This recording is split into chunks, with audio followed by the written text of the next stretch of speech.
Graça e paz para você.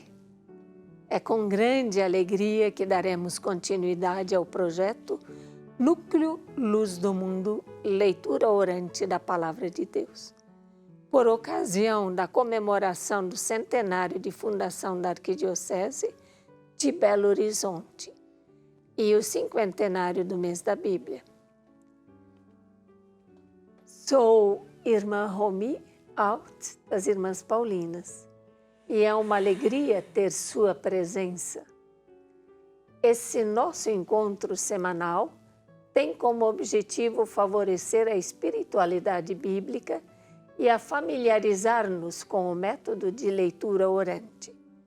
Os nossos momentos de oração continuarão nas terças-feiras, às 20 horas, tendo sempre como tema o Evangelho do domingo seguinte.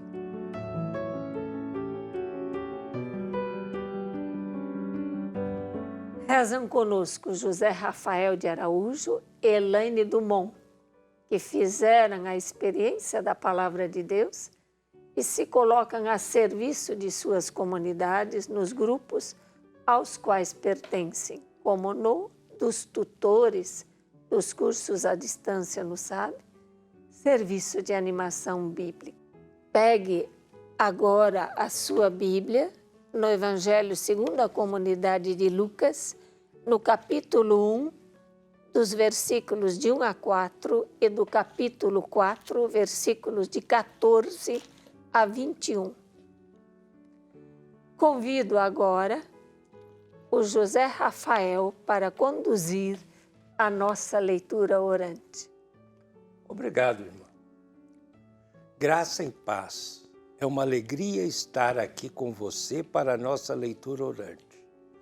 Começamos este momento de oração com a invocação da Santíssima Trindade e com a oração ao Espírito Santo, para que Ele nos ilumine, nos conduza em cada passo e nos guie nessa experiência de Deus por meio de Sua Palavra. Em nome do Pai, do Filho e do Espírito Santo. Amém. Vinde, Espírito Santo, enchei os corações dos vossos fiéis e acendei neles o fogo do vosso amor. Enviai o vosso Espírito e tudo será criado e renovareis a face da terra. Oremos. Ó Deus, que instruíste os corações dos vossos fiéis com a luz do Espírito Santo, fazei que apreciemos retamente todas as coisas, segundo o mesmo Espírito, e gozemos sempre de sua consolação, por Cristo Senhor nosso. Amém. Iniciamos nossa leitura relembrando que a leitura orante é um dos melhores métodos que a Igreja tem para conhecer, aprofundar e viver a Palavra de Deus. A leitura orante nos ajuda a conhecer o texto, a gostar dele, a refletir sobre ele e deixar que o Senhor nos fale por meio dele. Mas para isso é preciso ter contato com o texto bíblico, através de 5 passos: leitura, meditação, contemplação, oração e ação. A nossa oração de hoje será orientada pelo Evangelho segundo a comunidade de Lucas, capítulo 1, versículos de 1 a 4, e também do capítulo 4, versículos de 14 a 21. O evangelista Lucas é o primeiro escritor cristão a narrar uma espécie de história da salvação, seguindo certa ordem. Lucas compõe sua obra em 2 partes. A primeira é constituída pelo Evangelho e está centrada em Jesus de Nazaré. Depois da infância de Jesus, narra-se sua trajetória da Galileia até Jerusalém, onde culmina com sua crucificação, sua ressurreição e a cena da ascensão. A segunda parte chama-se Atos dos Apóstolos e está centrada na primeira igreja. O Evangelho de Lucas é o Evangelho da alegria. Ao longo de suas páginas, somos convidados e convidadas a acolher com prazer e alegria a Jesus, irradiando esta alegria. Na origem desta alegria está a grande notícia da salvação que Deus oferece em Jesus, apresentando-o como o Salvador. De acordo com Lucas, Jesus veio procurar salvar o que estava perdido. Ao escrever, Lucas tinha duas preocupações básicas: fidelidade absoluta a Jesus de Nazaré e a situação de seus destinatários. Assim, ensina-nos que só é possível ser seguidor de Jesus dentro da realidade em que vivemos cotidianamente, fazendo de Jesus a orientação definitiva de nossa vida. Vamos então ao primeiro passo de nossa leitura orante. Leitura. O que o texto diz? Primeiro passo. O que diz a leitura? Esse é o momento da leitura atenta do texto, sem pressa, observando os personagens, os lugares, os diálogos, os assuntos, sem querer logo interpretar ou tirar alguma mensagem. Se necessário, releia o texto, mas se alguma palavra ou cena chamar sua atenção ou lhe tocar o coração, pare um pouco nelas. Neste passo, vamos juntos ler o nosso texto. Acompanhe a leitura em sua Bíblia. Elaine, por favor, você poderia proclamar o Evangelho? Sim, Rafael. Proclamação do Evangelho de Jesus Cristo segundo a comunidade de Lucas. Glória a vós, Senhor. Muitos tentaram escrever a história dos fatos ocorridos entre nós, assim como nos transmitiram aqueles que desde o início foram testemunhas oculares e depois se tornaram ministros da palavra. Diante disso, decidi também eu, caríssimo Teófilo, redigir para ti um relato ordenado, depois de ter investigado tudo cuidadosamente desde as origens, para que conheças a solidez dos ensinamentos que recebeste. Jesus voltou para a Galileia com a força do Espírito, e sua fama se espalhou por toda a região. Ele ensinava nas sinagogas deles e todos o elogiavam. Foi então a Nazaré, onde se tinha criado conforme seu costume no dia de sábado, foi à sinagoga e levantou-se para fazer a leitura. Deram-lhe o livro do profeta Isaías. Abrindo o livro, encontrou o lugar onde está escrito: O Espírito do Senhor está sobre mim, pois ele me ungiu para anunciar a boa nova aos pobres. Enviou-me para proclamar a libertação aos presos e aos cegos, a recuperação da vista, para dar liberdade aos oprimidos, e proclamar um ano aceito da parte do Senhor. Depois, fechou o livro, entregou-o ao ajudante e sentou-se. Os olhos de todos na sinagoga estavam fixos nele. Então começou a dizer-lhes: Hoje se cumpriu essa passagem da Escritura que acabastes de ouvir. Palavra da salvação. Glória a vós, Senhor. Irmã Romi, você poderia fazer uma síntese do nosso texto proclamado? Sim. No início do primeiro capítulo, Lucas fala de sua rigorosa investigação sobre Jesus para dar um testemunho verdadeiro aos seus leitores e às suas leitoras, representados na pessoa de Teófilo. Depois, Jesus foi à sinagoga em Nazaré, onde foi criado, e deram-lhe o rolo do profeta Isaías, onde ele leu a vocação e a missão do profeta e com ela se identificou. Depois, fechou o rolo, sentou-se E todo o povo fixou nele os seus olhos. E ele disse: hoje cumpriu-se essa palavra da Escritura que acabais de ouvir. Depois da leitura e da síntese do texto, e sabendo o que o texto diz, podemos passar para o segundo passo, a meditação. Meditação. O que o texto diz para mim? A meditação, o que o texto diz para mim, para você, para a nossa comunidade?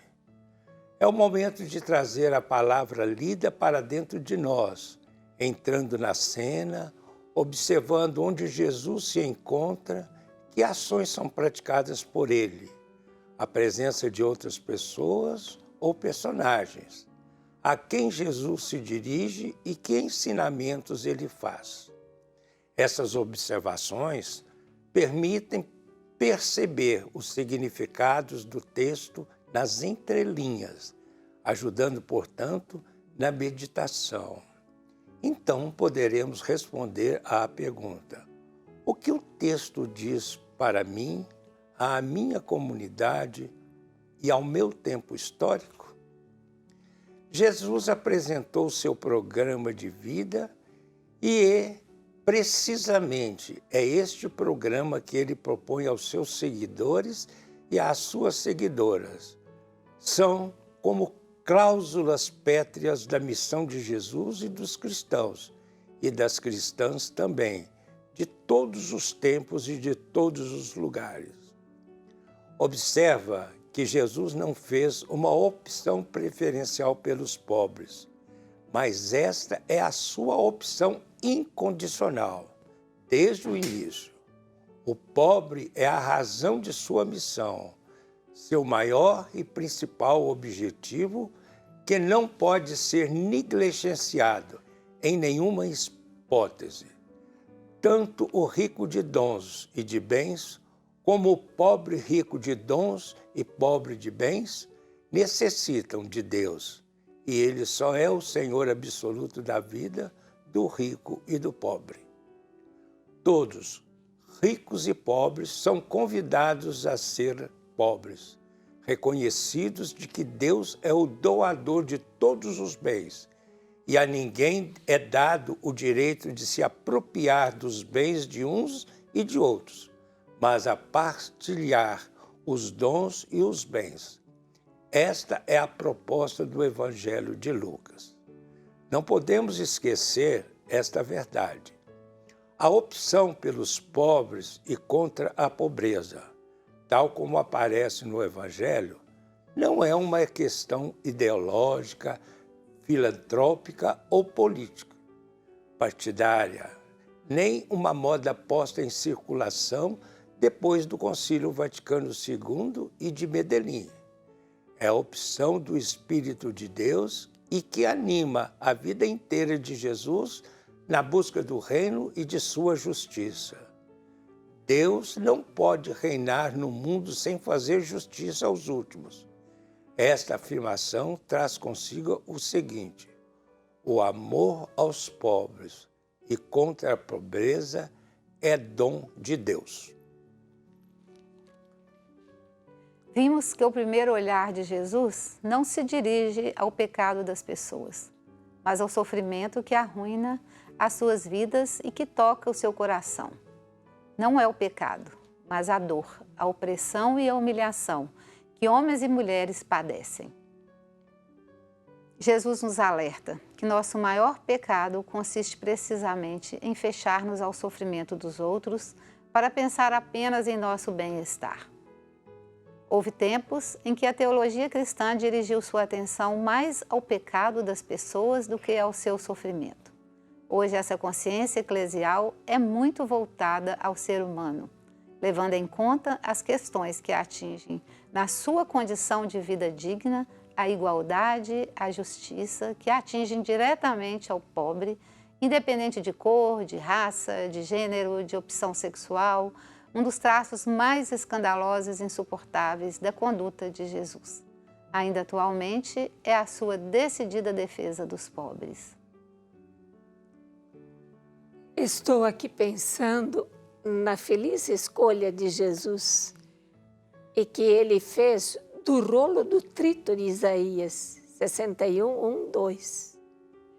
O Espírito do Senhor está sobre mim. Jesus tinha total consciência de ser plenificado pelo Espírito Santo. Nada diz e faz sem ser movido por ele, pois ele me ungiu para anunciar o Evangelho aos pobres. E quem são esses pobres? Jesus detalha apenas alguns dos pobres que estão nesse texto. Enviou-me para proclamar a liberdade aos presos e aos cegos a visão, para pôr em liberdade os oprimidos e proclamar o ano de graça do Senhor. No final da leitura, ele confirma o que acabou de ler. Hoje, cumpriu-se esta palavra das Escrituras que acabais de ouvir. E quem são os verdadeiros pobres hoje? Centrados em si, na sua família, nos que são de seu círculo, voltados ao próprio umbigo, nos seus interesses.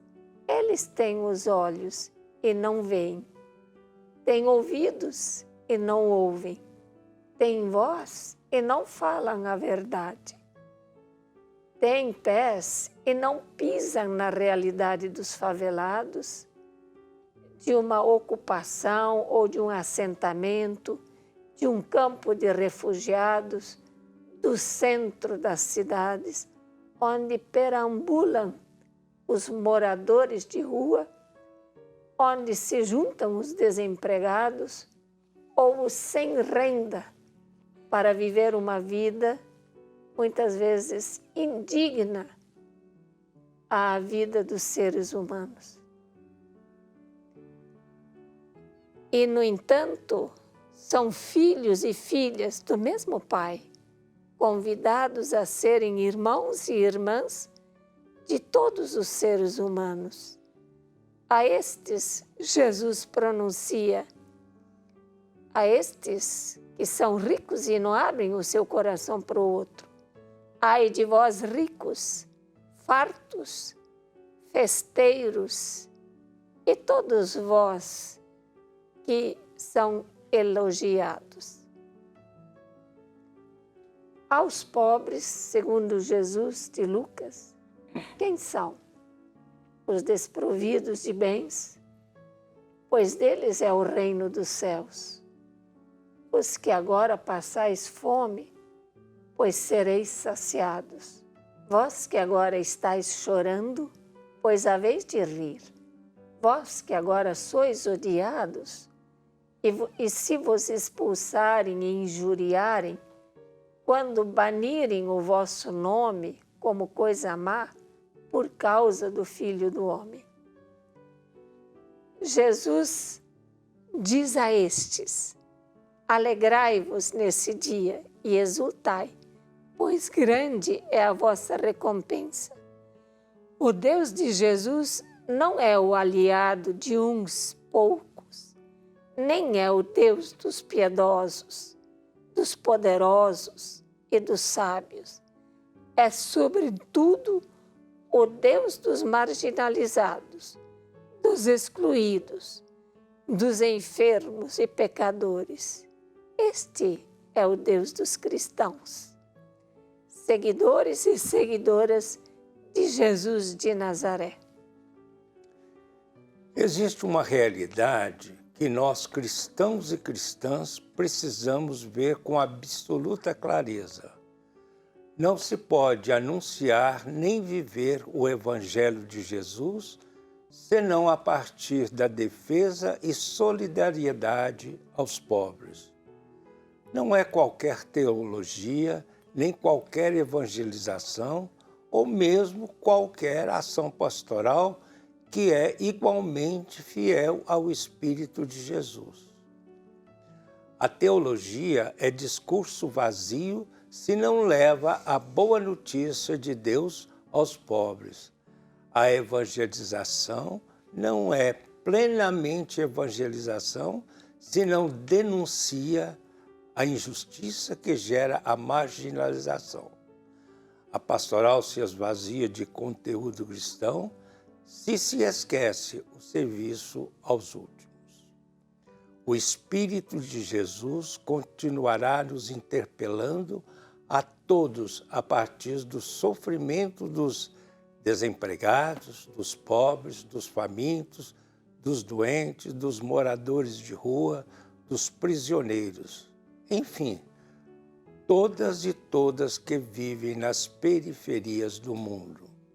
Ao concluirmos nossa meditação, reafirmamos ser preciso ter sempre na mente e no coração que a opção preferencial pelos pobres não é uma invenção descoberta de alguns teólogos do século passado, nem uma moda posta em circulação depois do Vaticano II.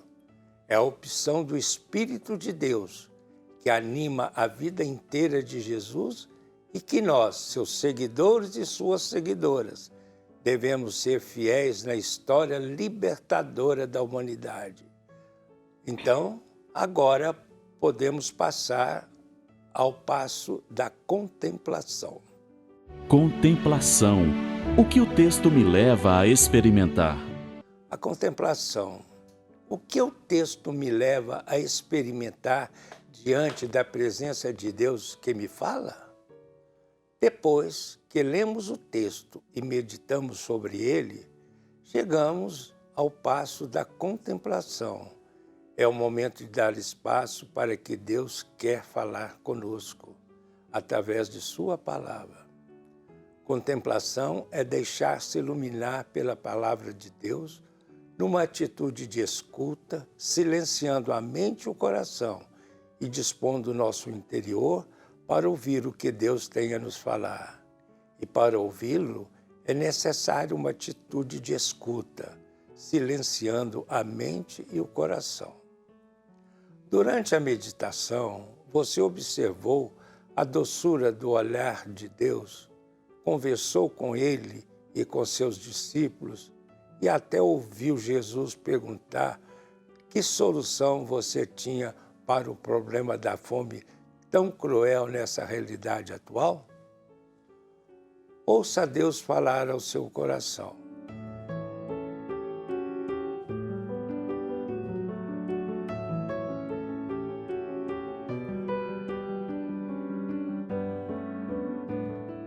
Agora podemos passar ao quarto passo desse nosso momento, a oração. Oração. O que o texto me leva a falar com Deus? Agora é o momento de você falar com Deus numa conversa inspirada na palavra que foi lida, meditada, contemplada e agora rezada para ser vivida. Faça uma oração que brote de seu coração e do momento que estamos vivendo. Fale direto com Deus. Quem sabe uma oração de louvor, uma oração de ação de graças, de súplica, de pedido de perdão, até mesmo de indignação ou de um lamento, ou então alguns salmos. Senhor, ajuda-me na certeza de que não são os títulos que dão testemunho de vosso seguimento em Jesus, mas a luminosidade de nossas vidas, pois ser seguidor de Jesus é ser presença que faz a diferença, que rompe a normalidade estéril e desperta a criatividade. Dá-me, Senhor, a graça de ser verdadeiramente pobre, no sentido mais genuíno do Evangelho de ser pobre, misericordiosa, promotora da paz e fraterna na prática da justiça, acolher a incompreensão, a perseguição, a injúria de não querer elogios, e sim um dia de alegrar-me e exultar, porque serei acolhida no reino dos céus. Amém.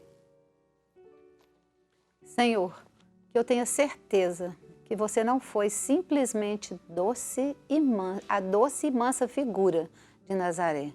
Foi alguém que tomou decisões fortes, teve palavras duras e não fugiu das polêmicas. Que o meu caminhar nas realidades da vida não desperte em mim a atitude de fugir delas. Amém. Depois que Deus falou ao seu coração, que você o ouviu e deu espaço para ele se comunicar com você, já podemos passar para o quinto passo da nossa oração, a ação. Ação. O que a palavra de Deus me leva a viver? Qual o compromisso que o texto me sugere? Este passo é iluminado pela recomendação de Jesus no Evangelho de Lucas. Bem-aventurados que ouvem a palavra de Deus e a colocam em prática. Lucas 11, 28. Você que leu, meditou, contemplou e rezou, agora é agir, comprometer-se com a palavra de Deus. Escolha um gesto, uma ação concreta, por menor que seja, que expresse esse compromisso de Deus. Isto é muito especial. Entre você e Deus, usar somente a primeira pessoa verbal do singular. Eu dou graças, eu suplico, eu peço perdão.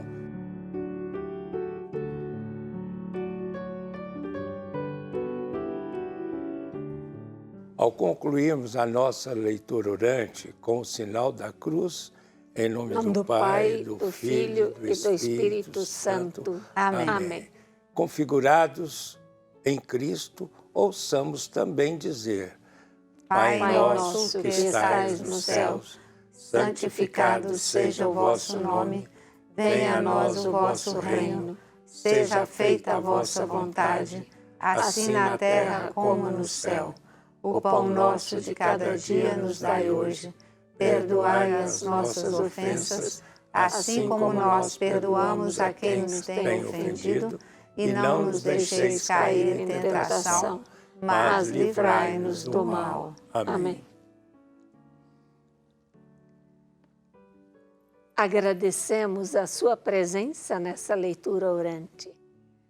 Agradecemos à Arquidiocese de Belo Horizonte, na pessoa de Dom Valmor, e a toda a equipe de comunicação da Rede Catedral e demais meios de comunicação social. Na próxima semana, terça-feira, no mesmo horário, das 20 horas, continuaremos a leitura orante sobre o Evangelho do domingo seguinte. E até lá!